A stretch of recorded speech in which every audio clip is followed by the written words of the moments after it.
તક્ષશિલા વિદ્યાલય YouTube ચેનલમાં આપનું હાર્દિક સ્વાગત છે। તો મિત્રો, આપણે ધોરણ 9ની અંદર સામાજિક વિજ્ઞાન વિષયમાં ભારતમાં બ્રિટિશ સત્તાનો ઉદય આ ટોપિક આપણે જોતા હતા। તો એમાં છેલ્લે જે આપણે જોયું, લોર્ડ ડેલહાઉસીની ખાલસા નીતિ અને ભારતની અંદર ઈસ્ટ ઇન્ડિયા કંપની જે છે એ કંપનીનો જે શાસનનો સમયગાળો અને રાજ્ય વિસ્તાર જે હતો એ વિસ્તાર આપણે જોયો હતો। તો મિત્રો, હવે આપણે જોઈશું કંપની શાસનની ભારતમાં આર્થિક અસરો કેવી ઉપજી કે જેના કારણે ભારતીય જે પ્રજા હતી, ભારતીય જે શું કહેવાય કે શાસન વ્યવસ્થા હતી એની ઉપર એની કેવી અસર થઈ એ જોઈ। તો જ્યારે આપણે કંપની શાસનનું સર્વેયું તૈયાર કરી કે ભાઈ ઈસ્ટ ઇન્ડિયા કંપનીએ ભારતમાં કેવી રીતે આર્થિક પરિસ્થિતિ ઊભી કરી, એનું સર્વેયું તૈયાર કરતા હોય ત્યારે આપણને ખ્યાલ આવે કે ભારત એ છેલ્લી સદીઓમાં આપણે જાણીએ મિત્રો કે દુનિયાના અન્ય જે દેશો છે એ દેશોની અંદર આર્થિક રીતે પોતાનું ગૌરવભર્યું સ્થાન ભોગવતું હતું અને સ્વાભાવિક છે કે ગૌરવભર્યું આર્થિક રીતે દેશ સદ્ધર હોય તો જ ભારતની અંદર અન્ય જે વિદેશી પ્રજાઓ કે અન્ય જે લોકો રહ્યા એ ભારત આવતા હોય। એટલે ભારત છેલ્લી સદીઓમાં આર્થિક રીતે વિશ્વના અન્ય દેશોની અંદર પોતાનું આર્થિક જે સ્થાન છે એ ગૌરવભર્યું હતું। હવે ઈસવીસન 1757થી આપણે જોઈએ તો ઈસ્ટ ઇન્ડિયા કંપનીએ ભારતની અંદર 100 વર્ષનો શાસન સમયગાળો એનો માનવામાં આવે છે।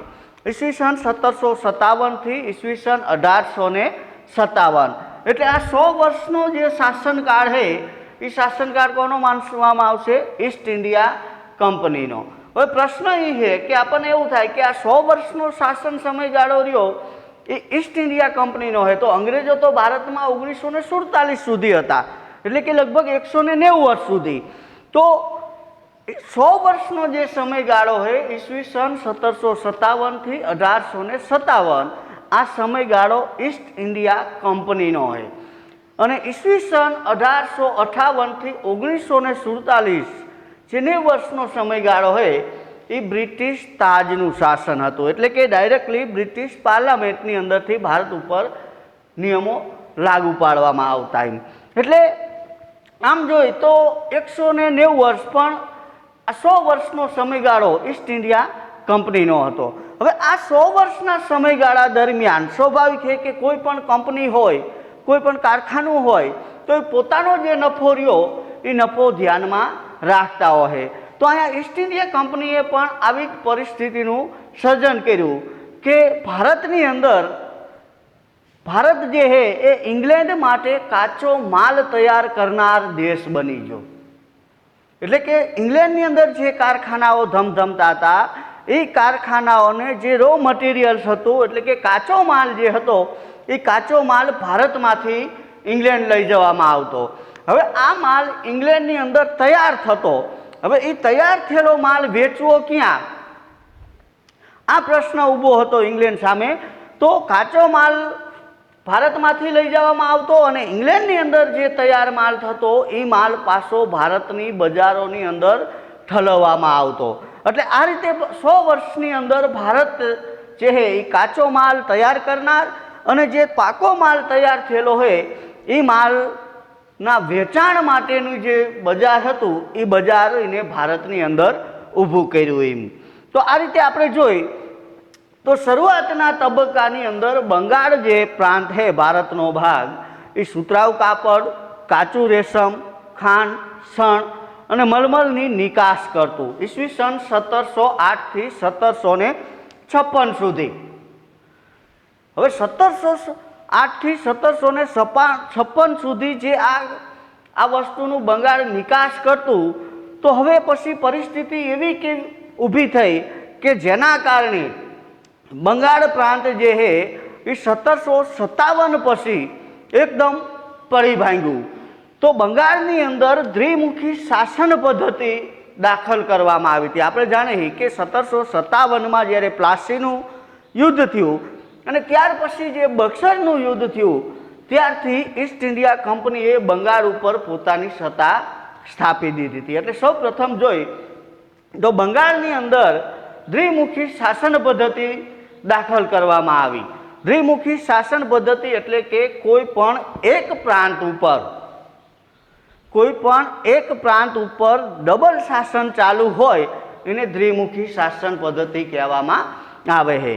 તો આ દ્વિમુખી શાસન પદ્ધતિથી બંગાળની આર્થિક ચમક જે હતી એ એકદમ ઝાંખી પડી. આર્થિક રીતે બંગાળ પડી ભાંગ્યું. તો આ ઉપરાંત આપણે જોઈએ તો કંપનીની અન્યાયી મહેસૂલ નીતિથી ભારતનો જે ખેડૂત હતો એ ખેડૂત પાયમાર અને બેરોજગાર અને દેવાદાર બની ગયો. કારણ કે ભારતની અંદર કહેવત છે કે ભારતનો જે ખેડૂત રહ્યો એ દેવામાં જન્મતો, દેવામાં જીવતો અને દેવામાં જ મૃત્યુ પામતો. એમ એટલે કે ભારતનો ખેડૂત જે છે એકદમ ગરીબ પરિસ્થિતિમાં આવી ગયો. કારણ કે કંપની સરકારે છે પોતાની મહેસૂલ નીતિઓ ઘડી હતી. એમાં રયતવારી પદ્ધતિ હોય, મહાલવારી પદ્ધતિ હોય કે કાયમી જમાબંધી હોય, આવી જુદી જુદી મહેસૂલ નીતિઓથી ભારતના ખેડૂતને દેવાદાર બનાવી દીધા. એમ તો આ ઉપરાંત અન્ય આર્થિક અસરોમાં આપણે જોઈએ તો ભારતના જે હુનર ઉદ્યોગો હતા, આપણે જાણીએ કે ભારત પોતાના હુનર ઉદ્યોગોના કારણે વિશ્વની અંદર ખૂબ જ પ્રચલિત દેશ છે. તો ભારતના જે હુનર ઉદ્યોગો હતા એ હુનર ઉદ્યોગોને કચડી નાખવા માટે થઈ અને ઈસ્ટ ઇન્ડિયા કંપનીએ વિવિધ અને અયોગ્ય રીત રસમો અપનાવી. કેવી રીત રસમો અપનાવી તો જોઈએ આપણે તો ભારતનો જે કારીગર હતો એ કારીગર બેકાર બનવા માંડ્યો, જેના કારણે ભારતના જે આ હુનર ઉદ્યોગો હતા એ ધંધા બધા પડી ભાંગ્યા. ભારતનો કારીગર હવે બેકાર અને ગરીબ બન્યો. હવે કંપનીના વેપારીઓ જે હતા ઈસ્ટ ઇન્ડિયા કંપનીના, અને આપણે જાણીએ કે ઈસ્ટ ઇન્ડિયા કંપની વેપારી કંપની હતી, તો એના જે અંદર કેટલાક જે વેપારીઓ હતા એ પોતાનો ખાનગી વેપાર કરતા. ખાનગી વેપાર એટલે કે ઈસ્ટ ઇન્ડિયા કંપનીનો વેપાર હતો એ તો ચાલુ જ હતો, પણ પોતાનો અંગત વ્યક્તિગત વેપાર જે છે એ વ્યક્તિગત વેપાર પણ ઈસ્ટ ઇન્ડિયા કંપનીના વેપારીઓ જે હતા એ કરતા. અને બંગાળના જે કારીગરો હતા, જે હુનર ઉદ્યોગ ક્ષેત્રે જે જાણીતા હતા, એવા કારીગરો પાસેથી તેઓ ટૂંકી મુદતમાં એકદમ ટૂંકો સમયગાળો આપવામાં આવે અને ચોક્કસ જથ્થામાં કાપડ વણીને પૂરું પાડવાનો કોન્ટ્રાક્ટ આ ઈસ્ટ ઇન્ડિયા કંપનીના જે વેપારીઓ હતા એ લખાવી લેતા. જો કોઈ કારીગર અગાઉથી તેને પૈસા કે જે રકમ હતી એ અગાઉથી આપી દેવામાં આવતી, એટલે જે એનો કાચો માલ હોય એ કાચા માલની પડતર કિંમત જ આપવામાં આવતી અને બાકીનું જે રહ્યું એની મહેનત આ તે આપવામાં આવતું નહીં. તો આ રીતેનો કોન્ટ્રાક્ટ લખાવી લેવામાં આવતો અને જો કોઈ કારીગર ઇનકાર કરે અથવા તો ના પાડે કે ભાઈ નહીં આ મને પોસાતું નથી, આમાં મને ખોટ જાહે, આવું જો કોઈ વેપારી અથવા તો કોઈ કારીગર કહે તો ઈસ્ટ ઇન્ડિયા કંપનીના બળે આવા જે વેપારીઓ હતા એ આવા કારીગરોને જાહેરની અંદર ફટકા મારવા કે જેલની સજા કરાવવામાં આવતી. એટલે આવી જે યાતનાઓ એમને આપવામાં આવતી. એટલે હવે જે કારીગર વર્ગ હતો એ કારીગર વર્ગોએ આવા જે હુનર ઉદ્યોગો હતા એ હુનર ઉદ્યોગો બંધ કરી દીધા.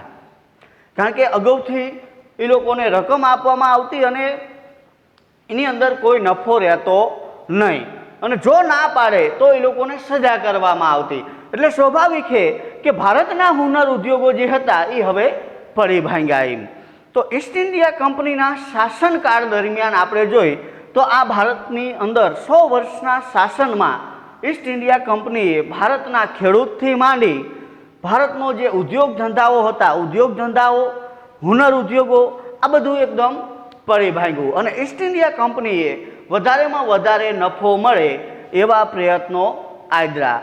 તો આ જ સમયગાળા દરમિયાન ઈસ્ટ ઇન્ડિયા કંપનીના શાસનકાળમાં મુંબઈ અને થાણા વચ્ચે આપણે જાણીએ કે 1853ની અંદર પ્રથમ રેલવેની શરૂઆત થઈ અને ઇંગ્લેન્ડ અને ભારત વચ્ચે આગબોટ સેવાની શરૂઆત પણ ઈસ્ટ ઇન્ડિયા કંપનીના શાસનકાળ સમય દરમિયાન જ થઈ. આ ઉપરાંત આપણે જોઈએ તો મુંબઈ, મદ્રાસ અને કલકત્તા જેવા મહાબંદરોનો જે વિકાસ રહ્યો એ પણ ઈસ્ટ ઇન્ડિયા કંપનીના શાસનકાળ દરમિયાન થઈ. એટલે ઈસ્ટ ઇન્ડિયા કંપનીના સમયગાળા દરમિયાન વધતા ઓછા પ્રમાણમાં ભારતીય અન્ય જે શું કહેવાય કે પ્રદેશો હતા એનો થોડા ઘણા અંશે અંગ્રેજોએ પોતાના સ્વાર્થ માટે ભલે પણ થોડો ઘણો વિકાસ ભારતની અંદર થયેલો આપણને જોવા મળે છે. હવે ત્યાર પછીનો મુદ્દો જે રહ્યો એ આપણે જોઈએ તો કંપની શાસનની ભારતની અંદર સામાજિક અસરો. તો બ્રિટિશ વહીવટ દરમિયાન આપણે જોઈએ તો ભારતની અંદર વર્તમાન પત્રોનો વિકાસ થયેલો જોવા મળે છે. જે છાપાઓ જેને આપણે કહી અખબાર જે કહી આ વર્તમાન પત્રોનો ઈસ્ટ ઇન્ડિયા કંપની દરમિયાન વિકાસ થયો. તો ભારતીય પ્રજાની અંદર આ અખબારોના એટલે કે પત્રોના વિકાસથી વિચાર અને વાણી સ્વતંત્રતાની ભાવનાનો વિકાસ થયેલો આપણને જોવા મળે છે. કારણ કે સ્વાભાવિક છે કે અખબારની અંદર જે સમાચારો પ્રગટ થાય એ સમાચારોથી પ્રજા ધીમે ધીમે હવે જાગૃત થઈ. તો આ સમયગાળા દરમિયાન આપણે જોઈ ઈસ્ટ ઇન્ડિયા કંપનીના સમયગાળા દરમિયાન ભારતીય સમાજની અંદર કેટલાક કુરિવાજો હતા, જેમ કે સતી પ્રથા, દૂધપીતી કરવાનો રિવાજ, બાળ લગ્ન, વિધવા વિવાહ નિષેધ, આવા જે કુરિવાજો હતા ઘણા બધા એવા કુરિવાજો હતા. તો આ કુરિવાજો ઈસ્ટ ઇન્ડિયા કંપનીના શાસન સમયગાળા દરમિયાન હતા. તો આવા સમયગાળા દરમિયાન અંગ્રેજોના સંપર્કથી ભારતની અંદર છે કેટલાક સામાજિક અને ધાર્મિક સુધારાવાદીઓ જે હતા તેમાં રાજારામ મોહન રાય, દુર્ગારામ મહેતા, બહેરામસિંહ મલબારી વગેરે જે સમાજ આગેવાનો હતા એ આગેવાનોએ આવા કુરિવાજો દૂર કરવા માટે થઈ અને કેટલાક જે કાયદાઓ ઈસ્ટ ઇન્ડિયા કંપની પાસેથી બનાવેલા આપણને જોવા મળે છે. હવે આ તમે ધોરણ 8ની અંદર સામાજિક ધાર્મિક સુધારાઓ તમે ભણી ગયા હો. તો આ ઉપરાંત આપણે જોઈએ તો ભારતમાં વહીવટી માળખાનું અંગ્રેજીકરણ થયું. આ જ સમયગાળા દરમિયાન અંગ્રેજીકરણ એટલે કે ભારતની અંદર હવે જે વહીવટ હતો એ વહીવટ જે સ્થાનિક ભાષાની અંદર નહીં પણ અંગ્રેજીમાં થવા લાગ્યો. તો આ અંગ્રેજીકરણ થયું એટલે સ્વાભાવિક છે કે અંગ્રેજોને અંગ્રેજી જાણનાર લોકોની જરૂરિયાત હવે ભારતની અંદર ઊભી થઈ. કારણ કે તમામ જે વહીવટ રહ્યો એ તમામ વહીવટ અંગ્રેજો ભારતની અંદર બધી જ જગ્યાએ પહોંચી વળી શકે એવી પરિસ્થિતિ હતી નહીં. એટલે ઈસ્ટ ઇન્ડિયા કંપનીમાં જે કેટલાક જે નોકરિયાતો હતા એ ભારતીયો પણ હતા. હવે આ ભારતીયો જો અંગ્રેજી જાણનાર હોય તો સરળતાથી શું કહેવાય કે વહીવટ થઈ શકે. એટલા માટે અંગ્રેજી જાણનાર જે લોકો હોય એ લોકોની ઈસ્ટ ઇન્ડિયા કંપનીમાં જરૂરિયાત ઊભી થઈ. પરિણામે આપણે જોઈએ કે લોર્ડ મેકોલેના પ્રયત્નથી ભારતમાં અંગ્રેજી શિક્ષણ પદ્ધતિનો પ્રારંભ કરવામાં આવ્યો અને ભારતની અંદર જે અંગ્રેજી શિક્ષણ આપતી કેટલીક યુનિવર્સિટીઓ જેમાં મુંબઈ, મદ્રાસ અને કલકત્તાની જે યુનિવર્સિટીઓ રહી એ યુનિવર્સિટીઓ ચાર્લ્સ વુડના ભલામણથી અને એના પ્રયત્નોથી આ ત્રણેય જે મહાનગરો હતા એ મહાનગરોની અંદર આ અંગ્રેજી યુનિવર્સિટીઓની શરૂઆત કરવામાં આવી. તો મિત્રો આમ આપણે જોઈ તો ઈસ્ટ ઇન્ડિયા કંપનીના શાસનકાળ દરમિયાન ભારતની જે આર્થિક પરિસ્થિતિ હતી એ આર્થિક પરિસ્થિતિ પડી ભાંગી. એવી જ રીતે જે સામાજિક અસરોમાં જોઈ તો ભારતીય જે કેટલાક જે કુરિવાજો હતા એ દૂર થયા. પણ ભારતીય પરંપરા અનુસાર જે ભારતની અંદર શરૂઆતથી જે કુટુંબ પ્રથા હતી એ આપણે જોઈએ કે બધા ભેગા રહેતા એમ. પણ ઈસ્ટ ઇન્ડિયા કંપનીના કારણે હવે આ કુટુંબ વ્યવસ્થા પણ સંયુક્ત કુટુંબ વ્યવસ્થા પડી ભાંગી અને એની જગ્યાએ વિભક્ત કુટુંબ વ્યવસ્થા ઊભી થઈ. તો આમ મિત્રો આપણે જોયું કે ધોરણ 9ની અંદર પહેલા પાઠમાં બ્રિટિશ સત્તાનો ઉદય એમાં ઈસવીસન 1757થી 1857નો જે સમયગાળો હોય એ ઈસ્ટ ઇન્ડિયા કંપનીનો હોય। તો આ રીતે ભારતની અંદર ઈસ્ટ ઇન્ડિયા કંપનીની શરૂઆત થઈ અને તેને પોતાનો જે શાસનકાળ રાજ્ય વિસ્તાર જે હતો એ રાજ્ય વિસ્તાર એમને વિસ્તૃત કર્યો। તો આમ આપણે જોયું કે ભારતનું જે પરિસ્થિતિ હતી એ ઈસ્ટ ઇન્ડિયા કંપનીના શાસનકાળ દરમિયાન જ એકદમ પડી ભાંગી।